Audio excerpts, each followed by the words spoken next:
There were several postings this morning on Facebook that I particularly enjoyed seeing. One of them said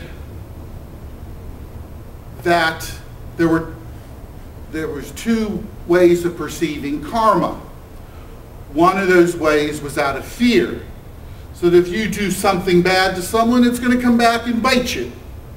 The other one is karma out of love, where people treat you with respect because you treat them with respect.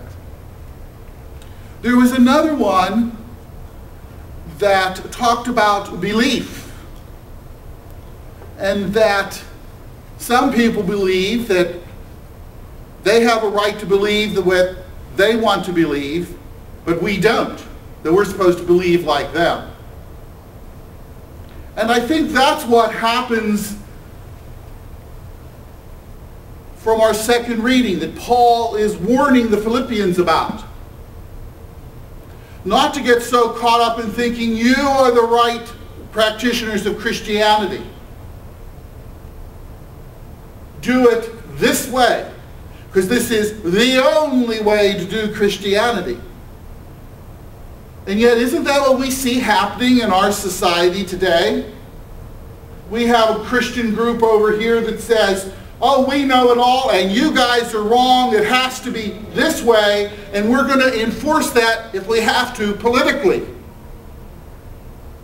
Or perhaps it's this group over here that says this is the only way Christianity can be practiced, and the rest of you Christians are not really Christians, you belong to cults. Paul warns against thinking that our way is the only way, when in reality it is Christ's way that is the only way. We hear again about the promises made in God's name to those who follow him.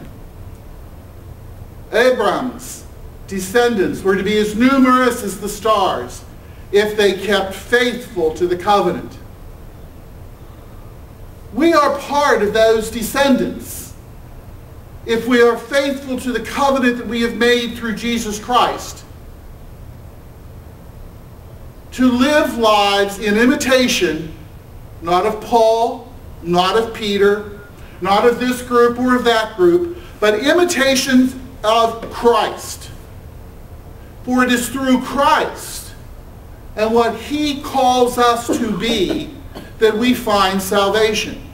It is through Christ, who we hear is transformed in glory, his earthly countenance changed to his heavenly countenance, that we're to follow.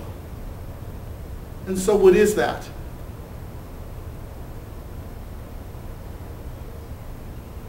Love your God with your whole heart, with your whole mind, with your whole being, and your neighbor as yourself.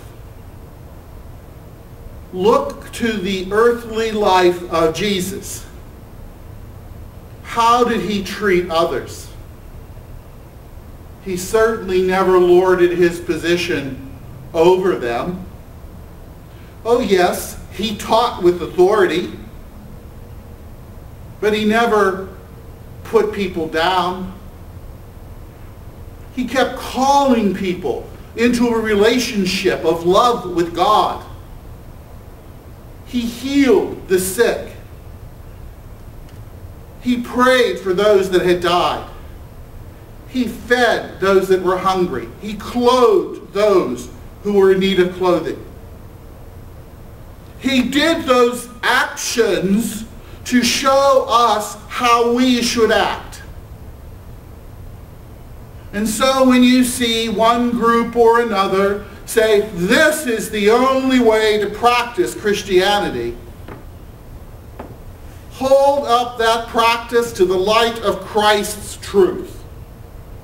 And if in truth they are following the Lord, then go ahead and say yes. Maybe your way is the way. But until you see the proof that they are truly following the Lord and not just trying to pump up themselves, then keep searching.